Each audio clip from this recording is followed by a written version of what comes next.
Welcome to Man Does Tech, where I solve the problems you didn't even know you had. In this video, I will show you how to make salsa roja for enchiladas. This recipe is the only way to achieve that perfect, rich flavor. First, let's gather our essential ingredients.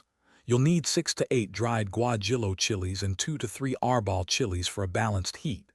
Don't forget 1/4 of a white onion, 2 cloves of garlic, and 1 ripe tomato. We'll also use 1 teaspoon of salt, 1/2 teaspoon of cumin, and 2 cups of chicken broth to bring it all together. Now let's prepare our chilies. This step is crucial for developing their deep flavor. Start by toasting the dried guajillo and arbol chilies in a dry skillet over medium heat for about 30 seconds, just until fragrant. Be careful not to burn them. Next, remove the stems and seeds from the toasted chilies. Finally, place the chilies in a bowl and cover them with hot water, allowing them to soak for approximately 20 minutes until they are completely softened. With our chilies softened, it's time to blend everything into that perfect salsa. Carefully transfer the rehydrated chilies to a blender. Add the 1/4 of a white onion, 2 cloves of garlic, and the ripe tomato.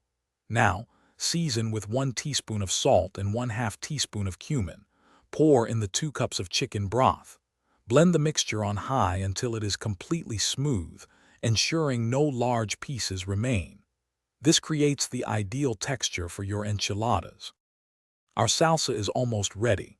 For an incredibly smooth texture, strain the blended mixture through a fine mesh sieve directly into a saucepan, pressing down on the solids. Discard any remaining pulp. Bring the salsa to a gentle simmer over medium-low heat. Let it cook for about 15 to 20 minutes, stirring occasionally, allowing the flavors to meld beautifully.